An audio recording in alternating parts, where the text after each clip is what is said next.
Je suis libre égal. Les moments en commun furent de plus en plus tendres et excitants.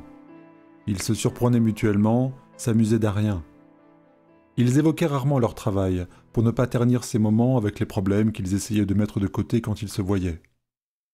Visiblement, les journées de Philippe étaient très prenantes, avec des clients exigeants, qui appelaient sur son portable pour connaître l'avancement de son travail.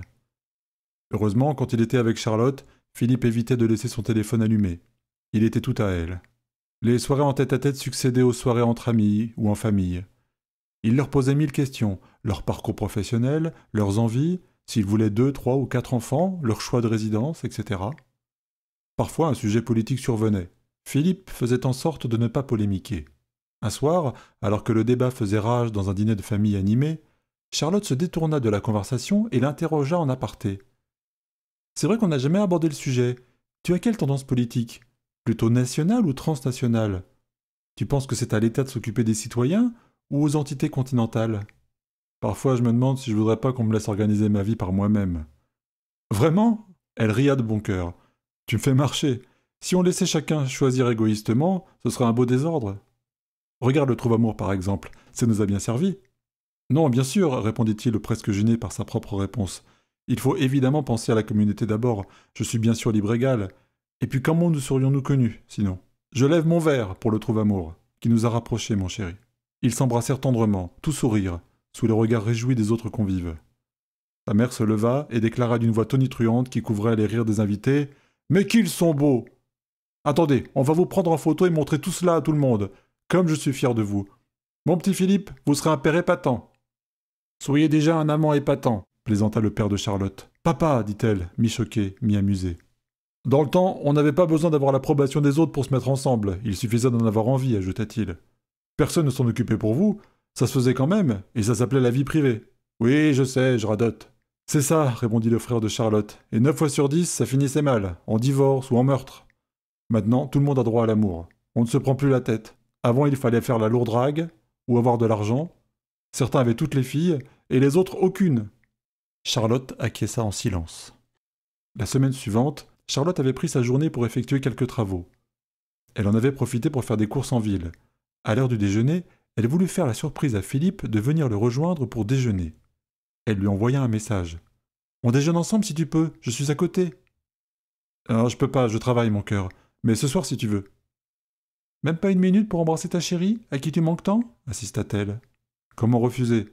Bon, attends-moi en bas à 12h30, mais juste une minute, sinon je risque d'avoir des problèmes. Elle s'installa devant l'entrée de l'immeuble de la cité administrative où il passait l'essentiel de ses journées. À l'heure précise, il sortit et courut vers elle. Il la prit dans ses bras, plongea ses lèvres dans son cou et la fit tournoyer de joie. « Mon amour, ça me fait tellement plaisir de te voir, » lui déclara-t-il. « Moi aussi, je ne m'attendais pas à ton enthousiasme. J'ai cru que tu voulais pas me voir. Je t'aime comme un fou, tu sais. Il fallait que je te le dise. » Elle était ravie de provoquer une telle réaction spontanée. « Oui, mais il va falloir que j'y retourne. Je devrais pas être là. On se voit ce soir ?»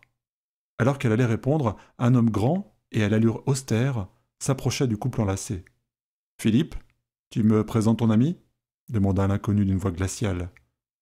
Manifestement, Philippe était très gêné. L'homme fixait la jeune femme du regard comme s'il l'avait déjà rencontrée auparavant. « Monsieur Lucert, je vous présente ma fiancée, Charlotte. Charlotte, voici mon coordinateur. J'étais en train de partir, alors... » Il l'embrassa rapidement, puis repartit vers les bureaux aux côtés de l'homme en costume qui lui parlait vivement en agitant les bras. La froideur soudaine de Philippe était compréhensible. Il n'avait pas le droit de sortir, et il l'avait fait malgré tout pour la voir. Elle se sentait responsable. Elle envoya un message « Je suis désolé, j'espère que ça va pas te poser de problème. » Il ne répondit pas immédiatement. Le soir venu, il lui envoya un nouveau message. « Écoute, j'ai un problème, je préférais qu'on ne se voie pas pendant un petit moment. N'oublie pas que je t'aime, plus que tout. » « Que se passe-t-il » répondit-elle. « C'est un problème avec ton travail ? Moi aussi je t'aime. Ne t'inquiète pas, je laisse passer la vague et je reviens vers toi. Je dois régler des sujets. » Elle lui envoya un cœur en émoticône pour l'encourager, en veillant à faire taire son inquiétude.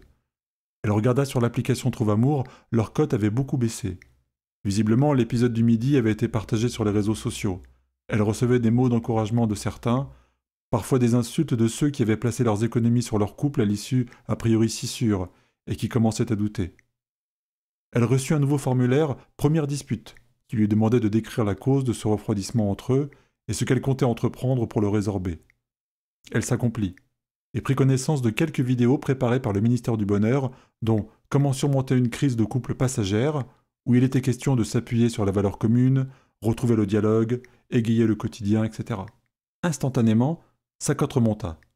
Sa mère, inquiète, appela aussitôt. « Ma chérie, que se passe-t-il avec Philippe ? J'ai vu les posts à ton sujet. » « Rien de grave, il a quelques ennuis au travail. Et il doit s'y consacrer, c'est tout. »« Tu n'as rien fait de gênant, au moins. »« Non, parce que sinon, il faut me le dire. »« Maman, je sais ce que je fais. Je l'aime vraiment, et il m'aime. Ce n'est qu'un problème passager au travail. »« Bon, j'aime mieux ça. Ce serait compliqué si ça ne marchait pas avec un taux de 99%. Les gens pourraient croire que vous l'avez fait exprès, que vous avez un esprit non citoyen, ou que vous jouez avec la cotation. Rien de tout ça, maman. Rassure-toi, tout ira bien. » Elle prit soudain conscience qu'elle avait été bien égoïste jusqu'à présent. Elle avait pensé à elle, à son amour, à son avenir, et pas à tous les gens qui comptaient sur elle. Jamais elle ne voudrait remettre en cause la bienveillance du système qui lui avait permis de trouver Philippe. Mais désormais, elle ferait son possible pour que son couple soit parfait.